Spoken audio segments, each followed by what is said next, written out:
Hi, I'm Samantha. I'm head of operations at the Labelle Foundation.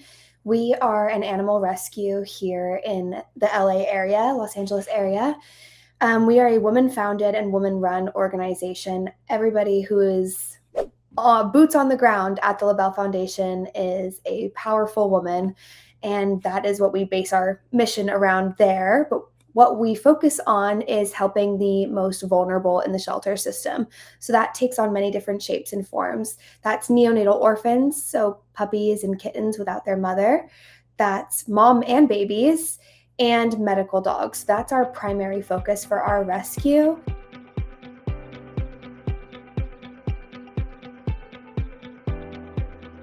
But yes, we're here. We've been 7 years just as of March in Los Angeles, and super, super proud of what we've grown and created over those 7 years. But yeah, looking to continue to grow our network and chat a little bit more about how we can really expand what we do. And so much of that relies on fundraising and securing the funds needed to be able to save more lives. Every life saved does come at a financial cost, and that's something we battle with every single day. And when we're forced to say no because we don't have the funds to take on an expensive surgery or help the animal in the way that they need, it's heartbreaking. And that's why we do what we do. We are constantly fundraising, constantly going out to our community to try to see if we can meet more amazing people to help grow our network. So I'm happy to discuss more of those challenges from fundraising in depth as we continue this conversation, but that's just a little bit of background on us.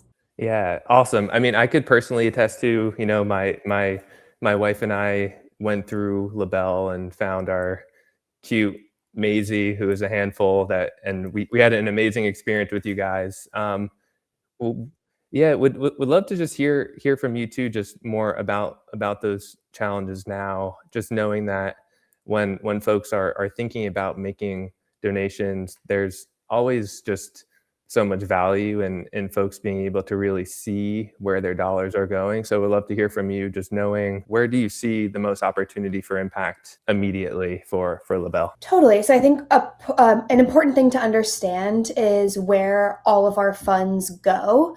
More than half of what we take in every year goes to purely medical care.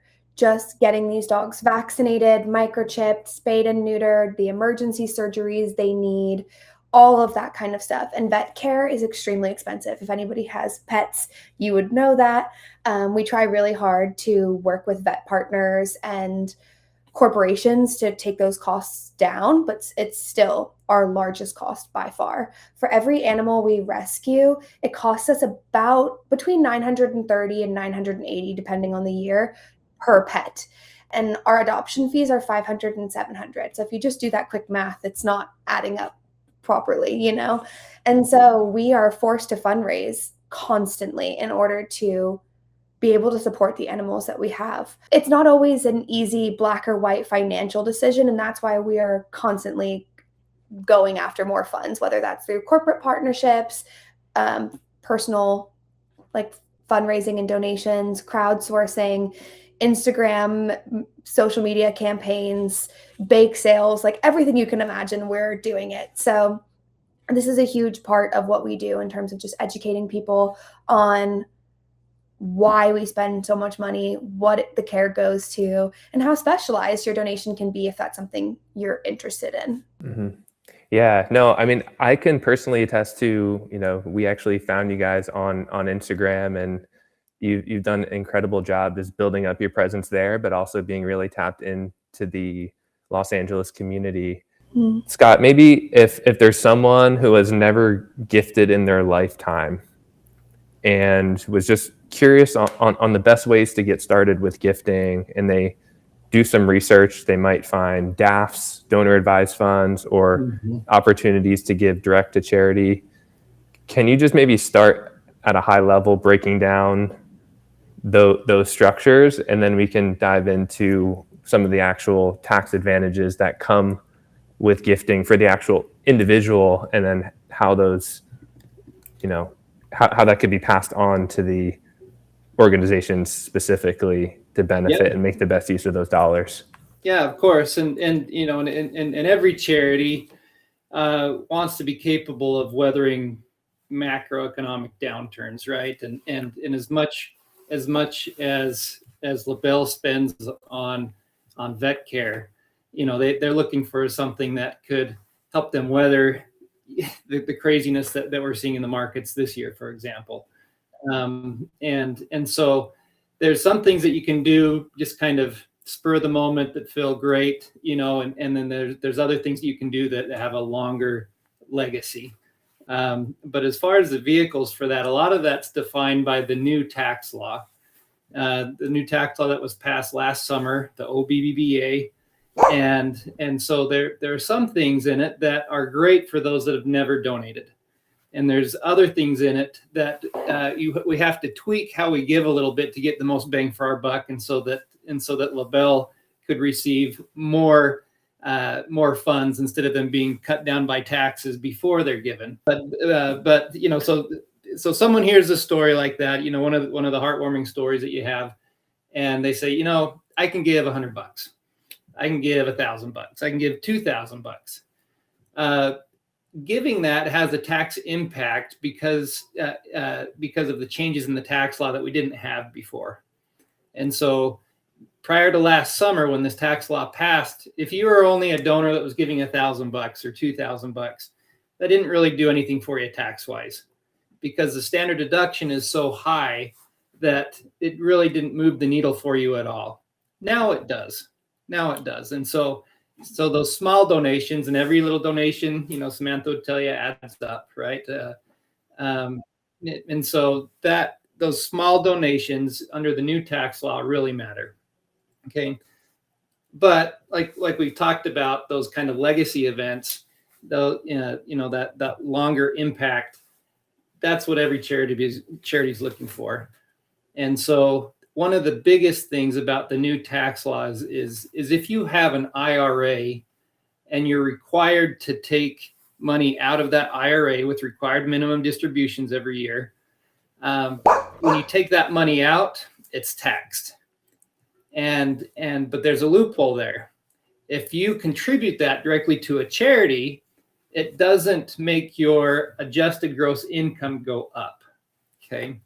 And that's a wonderful thing, because if your adjusted gross income goes up, that makes your Social Security more taxable. It just has a cascade effect all the way through your tax return that's ugly. But if you donate it directly to a charity, you don't have all those ugly consequences. And I know that you guys have your Silver Paws program, where and that's an awesome thing. And so if you're in that bucket where you have a retirement account and you have to take money out of it because the IRS mandates that you do, donating it first is a huge deal now, because of all the ugly things that happen if you were to take the money first yourself and then donate it. It's really a difference if you're in the highest tax bracket of about a third, and is what it all translates to. And so instead of giving $100,000 directly to the charity, if you took it yourself first and then donated it, the after-tax consequence would mean that Labelle only got about $65,000.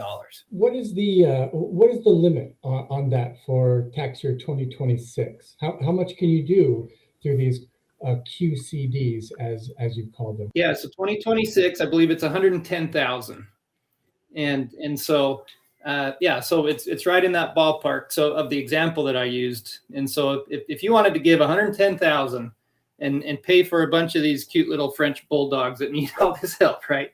And then donate it first to Labelle instead of taking it home and then paying the tax and then donating it.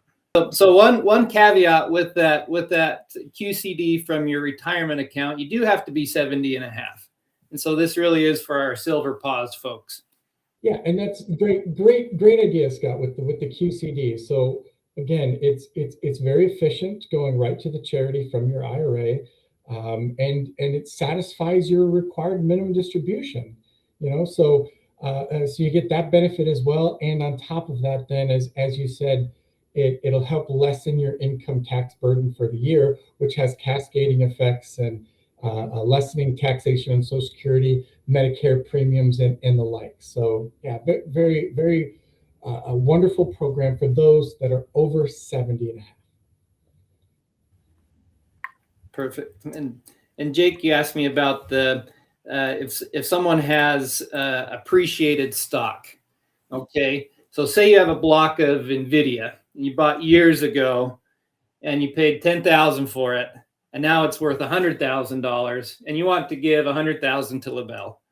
So option A, you sell the stock, you trigger a $90,000 long-term capital gain.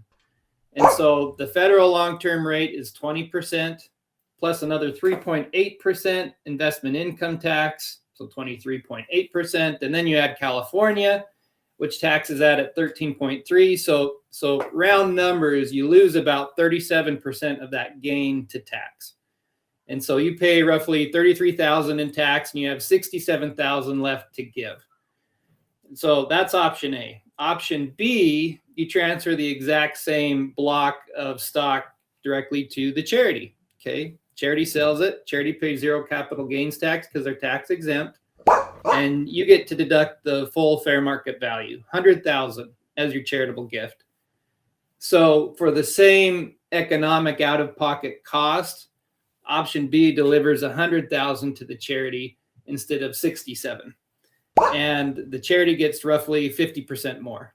And your deduction is based on the full 100, not the net after tax. And so that's probably the single most efficient lifetime giving move most of our clients have. And it's shocking how many people just write checks instead.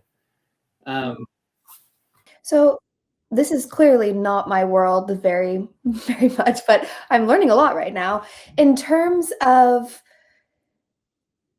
maximizing your intention to donate, because all of this comes with you have to want to donate to a charity and maximize that. So if, say, I'm in that situation, I have $100,000 of or $90,000 of NVIDIA stock coming my way. How do I initiate that process with your team? I know I'm going to give this money to charity, and I don't know what my tax benefits are. I want to initiate that process with your team to make sure that I am giving the best that I can. I have that intention, and I want to see it through. Yeah, and part of this, it goes back to each individual donor has completely different ideas, expectations, and what they want out of it in the end, right? Because, yeah, of course, some of our clients that we work with, yeah, they want the largest tax benefit. But then there's other clients that are more in tune with, I want to make sure that the mission of the organizations that I care most about are carried forward, and I want that to be my family legacy. And as we look back a few years, we were worried once the Tax Cuts and Jobs Act of 2017 was passed. That's really what gave us our current tax structure that we have today, right? So back then, we doubled the standard deduction. And at that time, we were very worried that was going to impact charitable giving, because we thought, well, if we doubled the standard deduction, less people are going to be making gifts to charity because they're not going to get the tax benefits from it. Because if they're taking the standard deduction, they're not itemizing, so no tax benefit. They thought that charitable giving was going to fall off a cliff. It didn't. It did not, and it continued to go up. And that's one of the things that makes you proud to be, an American, is that we are so charitable. And so that's what's important when we work with individuals. It's trying to figure out exactly what we're trying to do, and then we'll figure out the best way to get there. If it's in making outright gifts of cash, or appreciated securities to get more bang for your giving buck, as Scott had mentioned earlier. But then there's also more larger gifts. There's a lot of ways that those can be structured, as far as you want to endow a charity over time, or do you want to make a gift that you get a tax benefit of today? You retain an income stream from that while you're alive, which this is a charitable remainder trust. And then at death, that's when your favorite charity gets to benefit. So yeah, there's a lot of different ways from the simple to complex. And it just comes down to the conversations with the family and what they're trying to accomplish and how soon they're wanting to accomplish that. And would love to kind of dive into that a bit more with you, Blake, too, and just, tactically, how do you kind of help people find the right charity for them? Because once you start digging in, I'm sure you can find so many places to give. So what's your kind of take there? Yeah, I mean, that's a hard question for me to answer. Because when I get involved, it's more of making sure that that the goals of the family are going to be achieved. And a lot of times, I'm talking structures. I'm not talking about specific organizations and where the funds are going to go and things like that. But that's where I think you involve your family, and you get out into the community and you see who's doing good work, like the Labelle Foundation, or whatever it is.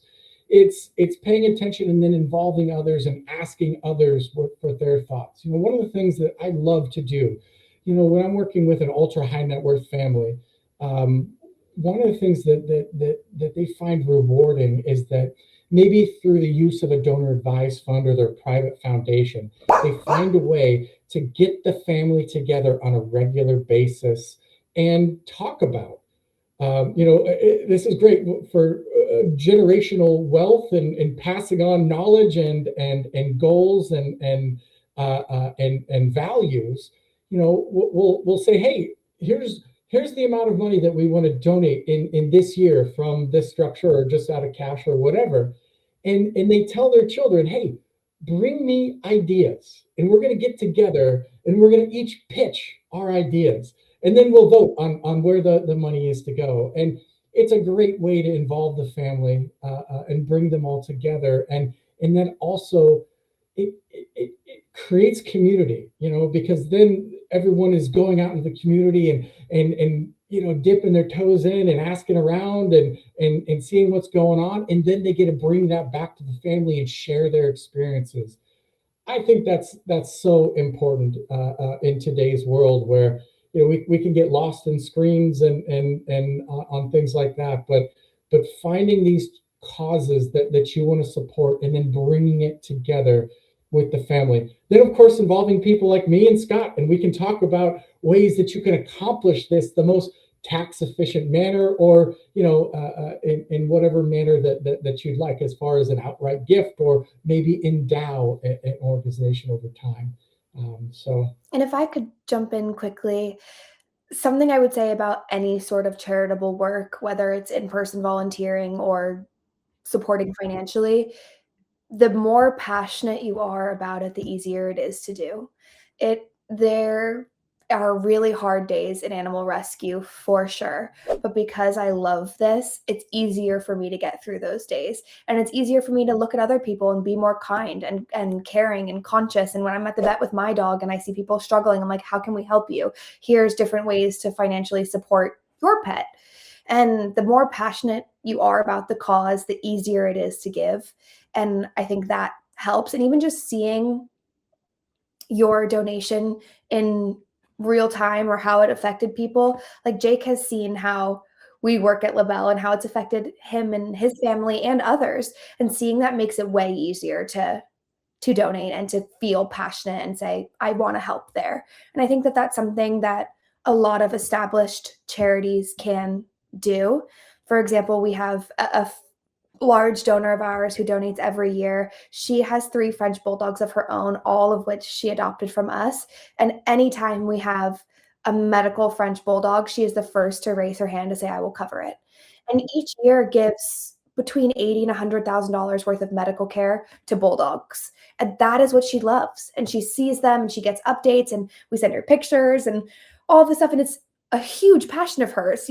French bulldogs mean the world to her family. And so it's easy for her to do that because she wants that for other people and sees how it affects her life. And I think when you can find something like that, whether it's the Labelle Foundation, Animal Rescue, or whatever your clients are passionate about, it's easier to continue to give.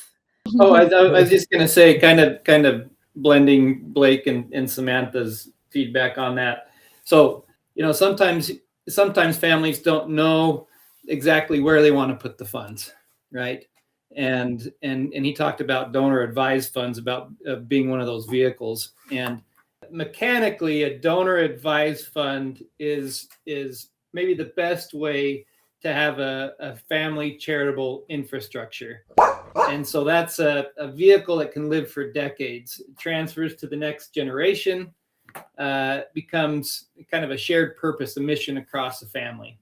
And so mechanically, a donor advised fund is an account at what they call a sponsoring public charity. You can get these with all of your familiar custodians: Fidelity, Schwab, Vanguard, a community foundation.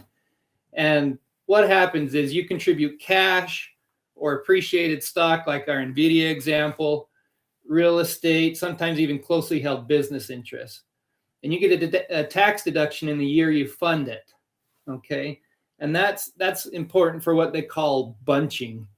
With the new tax law, how it is, there are, the standard deduction is so high that sometimes it's better to put all of your charitable giving into 1 year, and the next year take the standard deduction. But that's not great for charities if you just give them a one big lump 1 year and then nothing. And so a donor advised fund is nice because you can put money into the donor advised fund. It grows tax free. And then over time, you're not bound to any kind of timeline. You recommend grants out to operating charities like Labelle.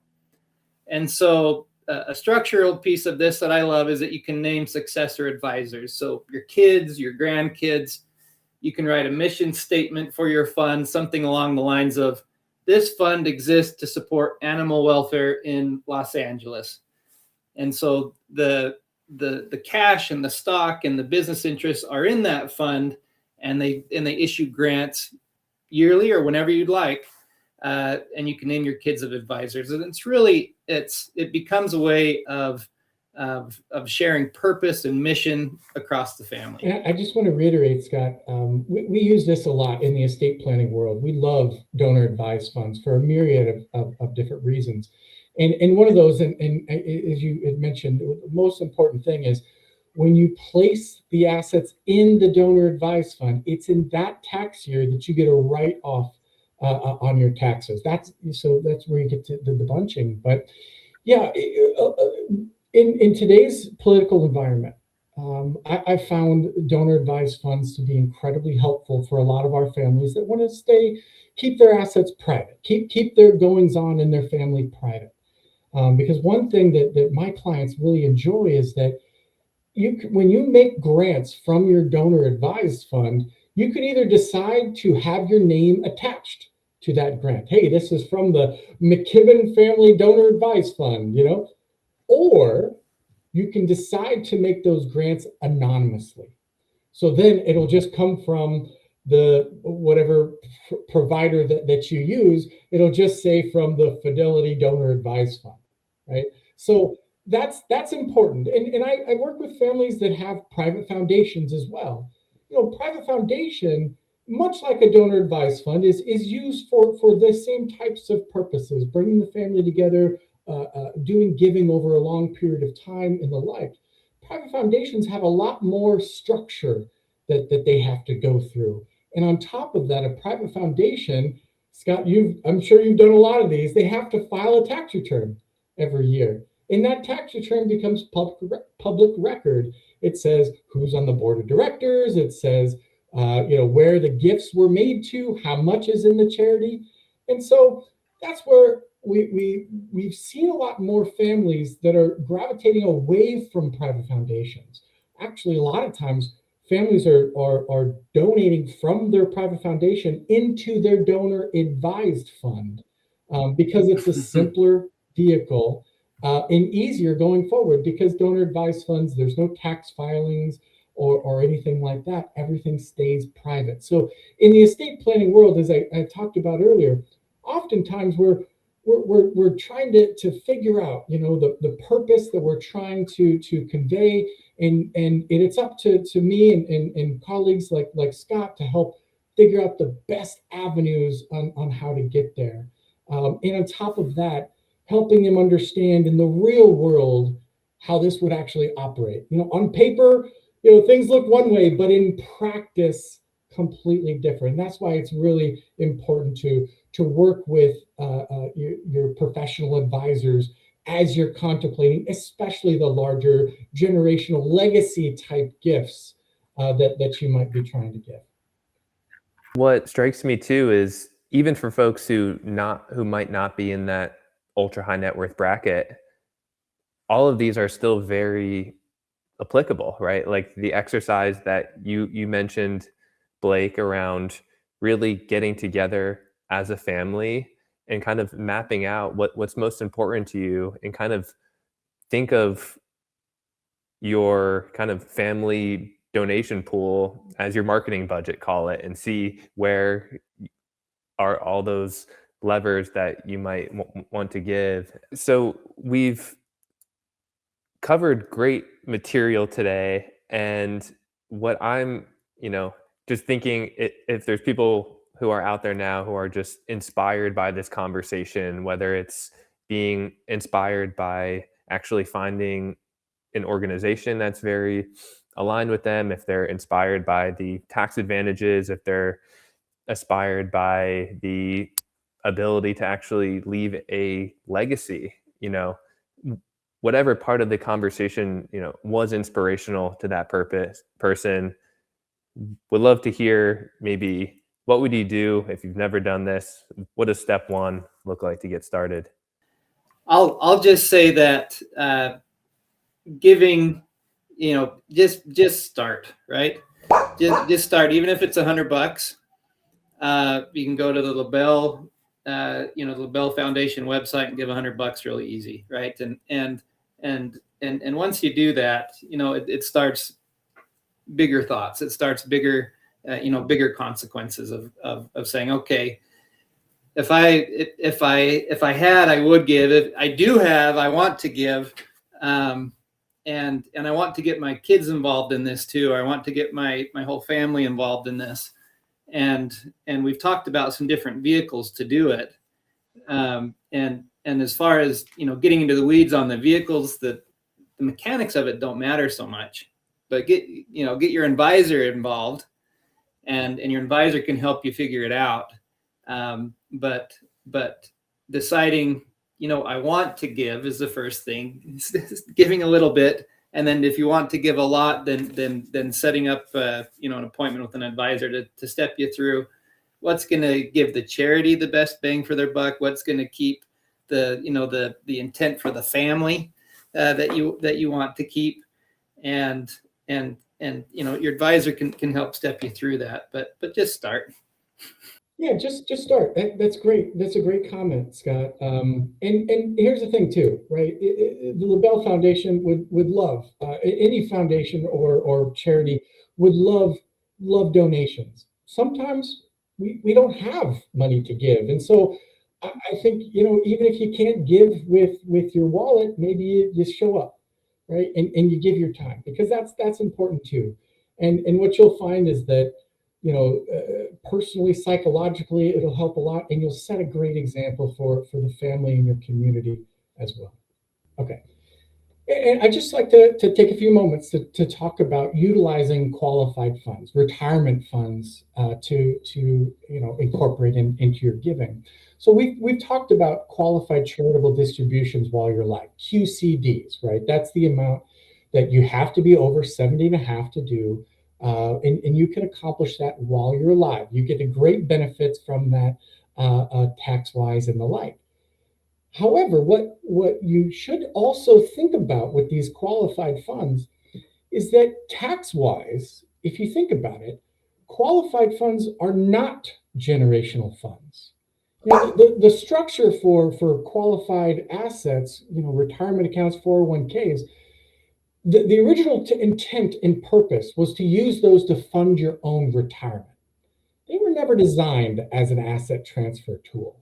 And what we find sometimes with families is that you can get hit with the double taxation hit with IRAs because they're a part of your estate at death. So dollar for dollar, if you have $1 million IRA, they're going to count $1 million as part of your estate, which could cause estate taxes to be paid.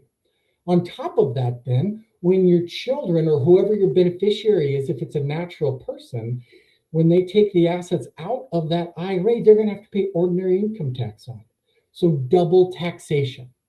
And so this is where, when I'm working with families that I see that they have IRA assets and they have charitable intent, it's much better to do charitable giving through your beneficiary designation on your IRA than it is to do through your will or your trust. And so here's a real scenario that I see a lot. Well, I'll review a client's will or trust, and it'll say, hey, at my passing, I want $100,000 to go to the Labelle Foundation, right? And then their beneficiary designation on their IRA says, all of my assets go to my children. Well, let's think about that, right? That means that at death, the Labelle Foundation, they're going to inherit, $100,000 from their estate of assets that receive what are called step up in basis, right? So I buy a stock while I'm alive. My price that I pay, that's my basis I have. When I die, my basis dies with me, and it's replaced by the fair market value of that asset dated from the day I pass away. So if I'm leaving $100,000 through my will or trust to a charity, well, that's all well and good, but then my children will inherit the IRA on the other side, and my children will have to pay income tax on that IRA when they take it out. So if it was $100,000 in the IRA, well, then they're going to be left with $70,000 at the end of the day. A way that our clients can pivot that makes a lot of difference in the grand scheme of things. So what they can do is they can take their assets from their will or trust that would receive this step up in basis. They can have those assets go to their children and have their IRA assets designated to charities. It could be a certain amount, a percentage, or however you want to do that. That's a huge windfall. Charities don't pay the income tax, right? So when the charities receive an IRA distribution, they receive the entire thing. They can put it all to work immediately. Whereas when the children inherit the IRAs, it's taxed. So that's a big change that you can have in your estate plan. For your family, for your charities, it makes a difference. The other part of why I like to use IRAs and qualified accounts to do charitable giving is that you can create a beneficiary designation, and it's up to you to go back and change that beneficiary designation if you have a change of heart, right? If you house your charitable gifts inside of your estate plan, it's in your trust or your will saying, hey, I want X, Y, Z, to go to this charity. Well, if you do have a change of heart and you want to make a modification of that, well, you have to amend your trust. You have to make a codicil to your will. You have to go and have an appointment with your attorney. Whereas if you're accomplishing your charitable giving through your IRA, all you have to do is call up your custodian, whoever it is, and say, hey, I want to change. I've had a change of heart. I want to change, the charities I want to support. They'll send you a new beneficiary form. You fill it out and you send it back in. So it's a much easier way to change, if you have a change of heart down the road, and on top of that, a great impact tax-wise for your family and for the charities that you're at. So I just want to highlight that the attorney suggested that you don't necessarily need a trust to accomplish some real charitable giving, and so that shows where Blake's heart is in this, right? So naming the charity as a beneficiary to the IRA is such a good tool. Yeah, and to jump in and I think close out this how to get started is look around your life. What's important to you? Is it your pets? Is it, your community, the community gardens around you? Is it your religion and your church or whatever spiritual guidance you need there? Is it there's so many cancer research, and was your family affected by something that you can give to? There are so many ways to get involved, and it doesn't something else I say to people all the time is it doesn't have to just be one thing. If you love your pets and you want to be involved in animal rescue, do that, but also your family was impacted by cancer and you want to support a specific type of cancer research, and you have the ability to do both. Like there's plenty to go around, and all of these charities and foundations are so grateful for whatever anybody can give. And so just find what's important to you and just start. I'll say the same thing.